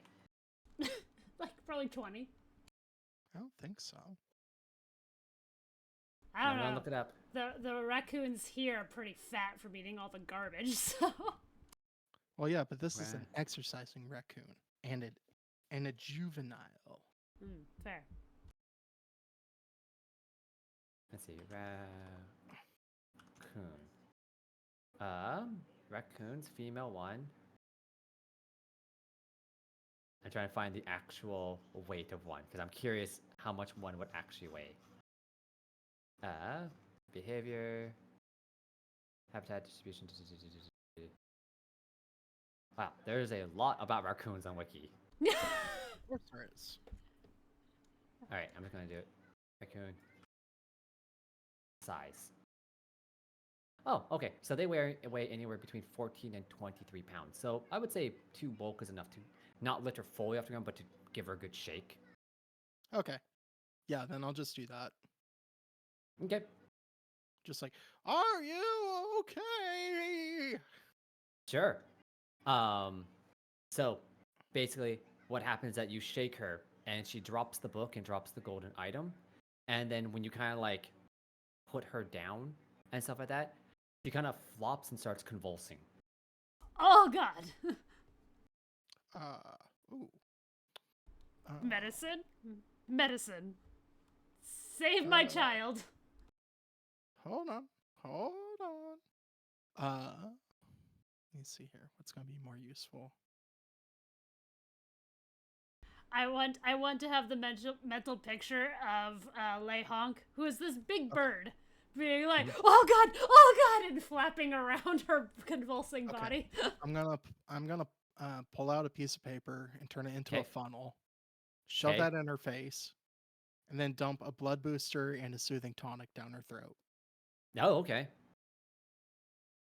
So basically increasing her body defenses and her speed of healing. Yeah. You basically do the best you can for like an old injection. You pour that stuff down her throat. You close her mouth to try to get her to like swallow it and whatnot. Yeah. And so the convulsing lasts what feels like is forever, but maybe it's only like 20 seconds before her body kind of goes limp and it kind of calms down. And she is still unconscious at this point in time. Oh god. Should we let her sleep? What do we do? Wizards, what do we do? Let's see here. Oh, she isn't. I'll do a nature to check what's going on. Sure. 35. All right.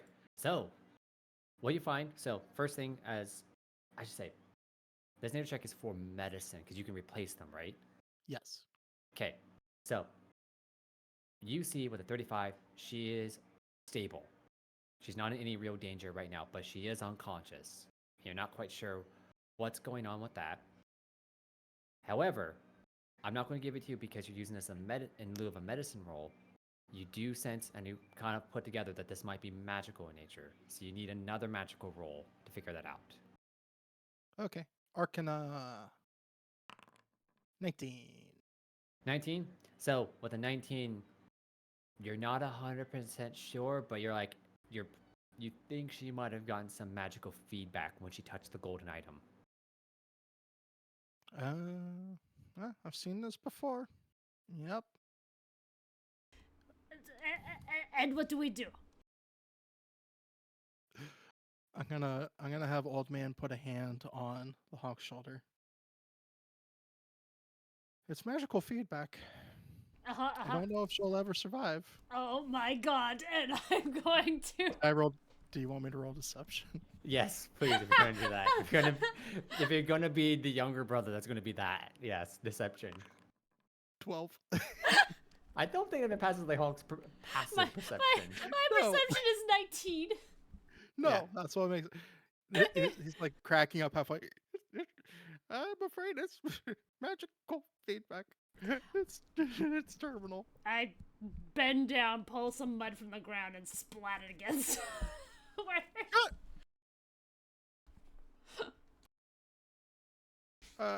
She'll probably be fine. Just All with right. a really bad headache. I will pick her up, obviously, and go find a bed for her to recover in. All right. So when you pick up Alana, Le Honk, she is way lighter than she should be. No, she's not. She hasn't been eating. And there's a point where you pick her up and you're like, she's really light. And then like you kind of do like and like you know that like general like lifting to try to get a weight. So you lift her up and then you put your hands down and then she kind of floats back down into your hands gently. I don't know about you, Werthers. I don't know a lot about raccoons, and I do it again. I don't think she's supposed to do that. Okay, I'm gonna skid her down, old man, and then go touch the golden rune. Sure. When you touch it and whatnot, you get that same sense of where the other golden runes are, but you don't have that feedback. You're like, oh, yep, there's somewhere around here, but not that I can tell. But it doesn't change anything for Alana? Yeah, you don't see anything for Alana right now. I have some training in some occultism stuff. May I roll that as I do it one more time? Yeah, go right ahead. Go right ahead to give me an occultism roll to figure out what's going on. Only a 16. Well, she's light as a feather. Whee! Okay, I got a solution for this. I'm gonna grab some rocks and a rope and then just tie them to her. Yeah. I mean, you anchor her down so she doesn't float away. All right, so we solved the floating problem. Kind of. As she's gently swaying in the breeze. That's better than floating away. Certainly. Is this the kind of role playing you were hoping for, DM? Oh, it is because I knew exactly what was going to happen. I thought this was a hilarious thing to happen. All right. I will stay here with her, so hopefully she doesn't, blow away and doesn't get freaked out when she wakes up. She's gonna freak out. Let's see, do I see anybody from the Trinity? Yeah, I'm going to say you guys have actually got some of the people from the Trinity in here now because they're inspecting everything and seeing if they need to set up a shop here too. Mm-hmm. So, I'm just you gonna can find go over one of the them. one and I'm just gonna go over there. Oh, can it be my owl friend? Oh, we want to do Oscar? Yeah. Sure. You just Yeah. want to hear the voice again. No, it's also because I forgot his name and I didn't want to forget him. Fair. Yeah, you meet Oscar, and he's Oscar, it's you. oh, hello, how are you, my friend? I'm doing. Oh, old man, how am I doing? Oh man gives you a thumbs up. I'm doing great. Well, it's good to hear. I see you've done quite a bit of work here. Oh yeah, gallons of work, literally. Yes. But I was wondering if you could give us some assistance on a little magical kerfuffle. Magical kerfuffle, you say? Oh, but unfortunately, I'm not the one I think you should be asking about magic. Should I go get one of my colleagues to help? Sure. Of course, give me a moment. I will call them, and they'll fly down here, and we'll see what we can do. I imagine he just stands there and he screams. Yeah. Bah! Like it's a screeching Hey! barn owl. Hey guys, get over here! Yeah, it's another owl. I'm gonna go with a snowy white owl. Ooh, pretty. Yeah, comes down. They both scream at each other, like I'm here! Fantastic! And at this point in time, Oscar's like, "This is my colleague Andre. He's a wizard. Hello. He might be able to help." All right. Oh yes. Please come this way. Yep. So the two owls follow you to where you are. You see me hovering around Alana, just like a very concerned parent whose child is in a hospital bed, like, oh god! All right. So she touched something she wasn't supposed to, and now she's all floaty. Oh, kiss the floaties, I see. Yeah, it's. Doctor, give it to us straight. Is it terminal? Or So, no, you're not a doctor. You're a wizard. Wizard, Yeah, the wizard, give Andre, us to us straight. comes up. He's like, "Oh, let me see." And he walks up Pretty to it. serious case of the floaties. Yes, this is a pretty serious case. And so, like, he takes out a few, like, instruments from his pockets. Like, at one point, does phrenology on Alana's head. Like, Puts, like, a hearing, like, one of those, like, hearing cups on her. I'm obviously looming over this definitely a wizard's shoulder. This is definitely a low-tier raccoon. And has, like, a... he has the sexton, is, like, looking up, then looking down at Alana, then looking up. You guys are in a house, but he's like, yes. Yes. He gives you a eugenics fucking breakdown of why she's worthless. She's not worthless. She has very good skills at climbing and other things, I'm sure. So finally, he does all that stuff. And then he just, like, opens up her eye, like a whoop. Look at it. And then, like, it snaps closed. He's like, "Oh, yes. I think what's happened to her, she's been cursed." What? What do you mean, cursed? I don't know. She touched the thing she wasn't supposed to, yes. I thought it was just basic magic feedback. No, sometimes curses can appear to be magic feedback. But this is definitely a curse. So we have to kill her. But That's what I'm hearing. don't kill her. How do we fix I- it? Don't break the curse. I don't think you need to kill her. Or Oh. curse, I don't know. Depends on what the item that cursed her was. Oh, big question. Do we tell the Trinity about the magical item we now have? My vote is yes, because that is my child. But you know. I've got a way around it, I think. Okay. Oh, she touched part of the tooth fell off, and she seemed to have touched it. Oh, a draconic curse, huh? Something like that, yeah. Le Honk is giving you the eye. That is not the truth. Interesting. He opens up like his book, his spell book, and he's looking at the notes and things like that. He's like, well, if I had to guess, it seems like she's then been cursed by a god of dragons, maybe? How does one break a divine curse? I don't think you can unless you get that divinity to break it for you. Good. So she's just gonna be floaty the entire time. Will she wake up? Is she going to be unconscious forever? No, she should wake up here soon. But unless she figures out how to manage the curse, I don't know. It's going to be something she'll have to live with now.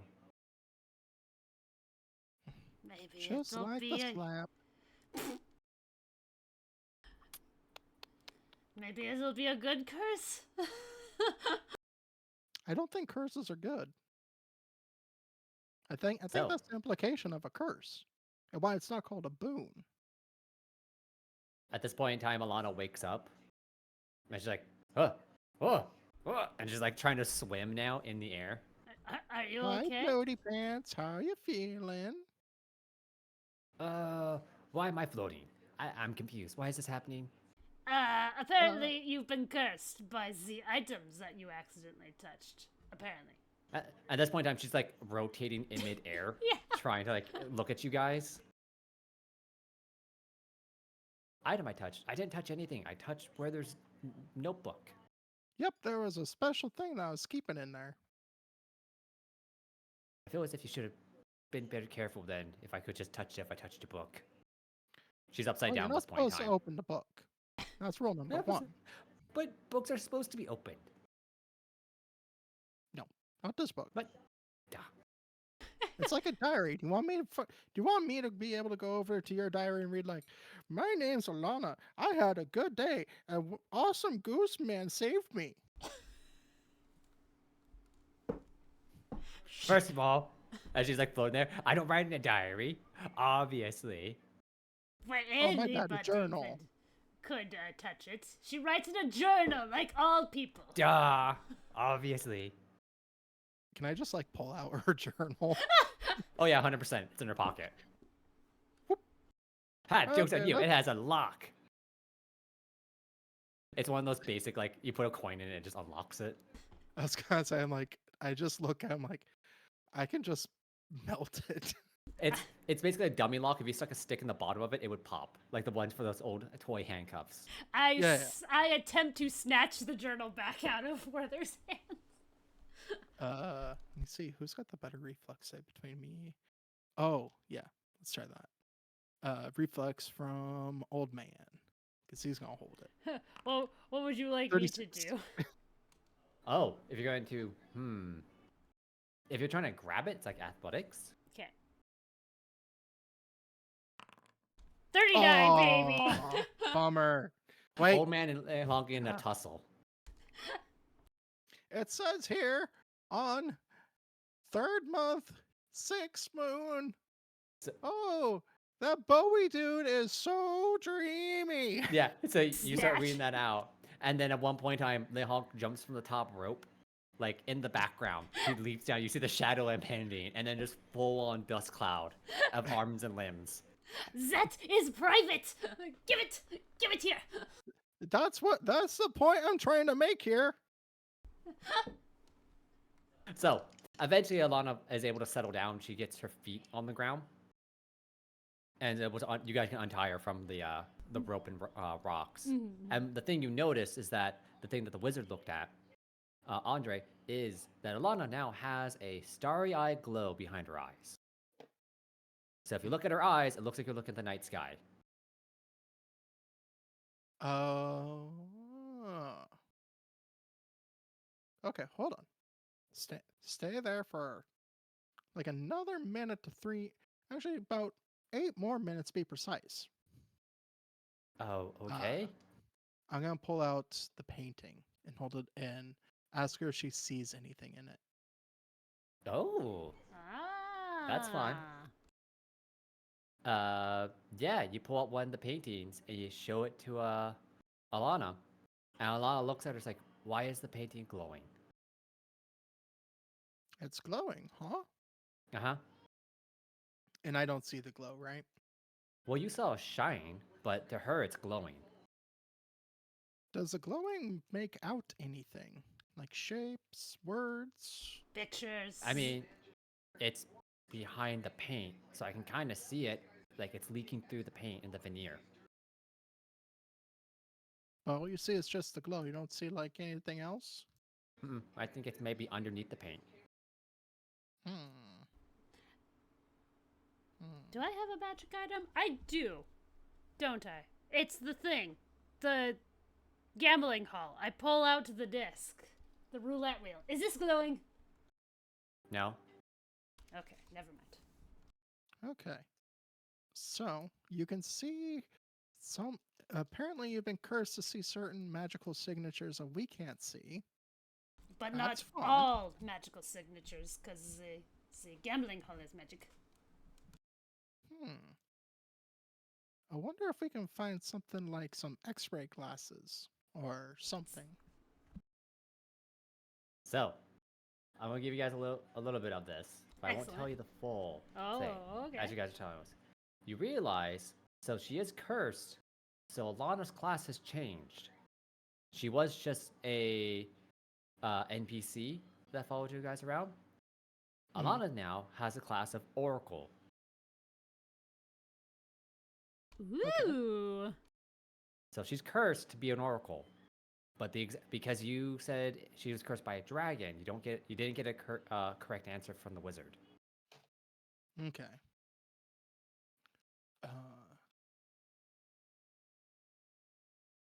So that means we need to find out the true nature of the magic of the sigil.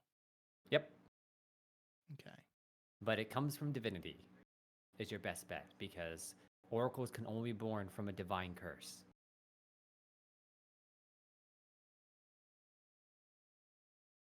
Okay. Excellent. Interesting. We have a baby oracle. Oh. Yep, a level 1 oracle now follows you guys around. So cute. Ooh. Wait a minute. I have one last thing I want you to look at. Okay? Okay. I'm What is it? guessing Andre is still here. Yeah. Okay, I'm just going to hold up my spell book or formula book. With the And ask her magical if it... item behind it. Well, it's in the pages, so I'm Ah. keeping the book closed. I'm going to ask if it shines the same color as the painting. Yeah, she agrees. She's like, yep, there it is. Ah, fascinating. Very fascinating. I'm going to put my hand around Alana. Or a branch around her. Like, I see great potential for your eyes. Are you good Well, at they're this? mine, so you can't have them. Right. Wasn't going to take them. Remember what I taught you, Probably. Alana? The stabbing and the twerking. If anybody tries to take your eyes. Yeah, she's like, got it. Anybody tries to take my eyes. And so she does the stabbing and the twerking at the same time. As you do. As she does. Yeah, she's like, What is Oscar Stab. and Andre's reaction to that? they're just like, what? And she's like, stab. stab, and then when the thrust she does, it just shoots out a beam of energy against the wall, and it bounces around for a moment. Perfect. Just like I taught you. You did not teach her that. She could not do that before. Wait, I think I got this, guys. One sec. I think I understand what You do a I 1, need. 2, a 3, and a thrust. And she throws again, and then this time she's like, and the Ross just throws her hands up, and there's a rainbow shoots out of her palm. Oh, that's pretty. Ah, I see. You have something that most magical folks have. Hand trips.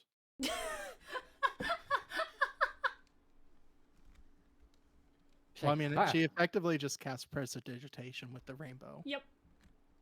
kinda. So what she did with the rainbow is that you guys are looking at it like, sure, that was a thing, and then like, both Oscar and Andre are like they both have this reaction like, "Bleh," type of thing when they see it.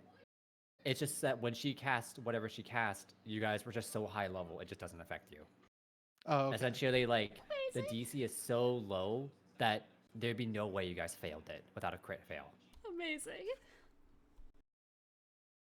Well, you did Um, something, so that's good.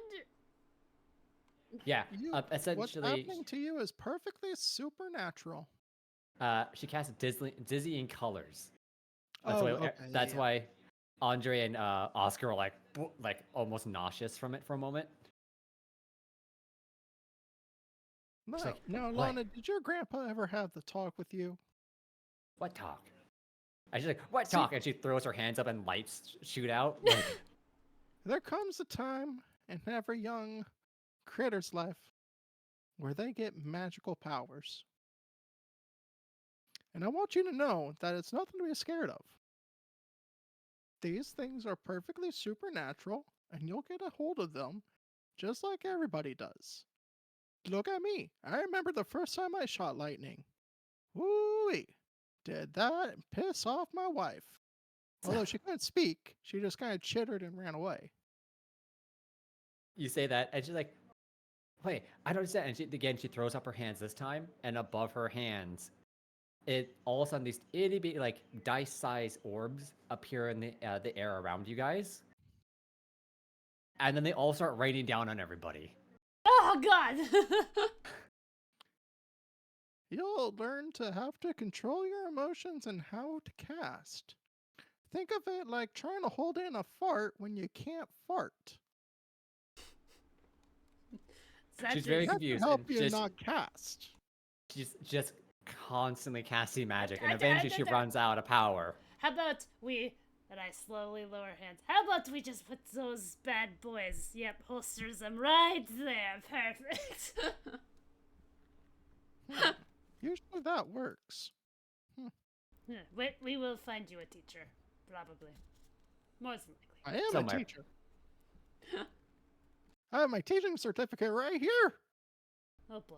It's definitely a piece of paper that I just wrote teaching certificate on. Obviously. So, Baby Oracle. yep. Cool. So your little NPC got upgraded to Baby Oracle after Excellent. touching that golden item. Excellent. So, And the golden Yep. items connected to the paintings. yep, some Yep, way or another, they're somehow. connected to the paintings you own, and there's other golden items spread out through the continent. They want to be whole. They want to be whole again. So, but that, I think it's a great place to stop. I think in the next session we have, that'll be after the holiday, so on July 11th, we'll have the downtime traveling scene where you guys head out of the desert into the mountains. Du-du-du-du. Da, da, da, da. How about you sign us off? I would love to. Thank you, everybody, so much for watching our stream. If you want more of this sweet, sweet content, you can go to youtube.com. There, we post all of our episodes in a timely and organized fashion. Right, Phil? Definitely. I do now. I keep up with it.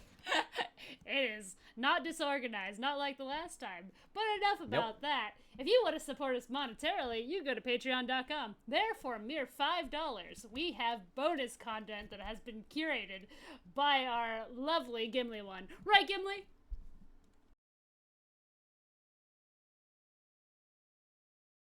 He's definitely been on top of it and not slacking in the least.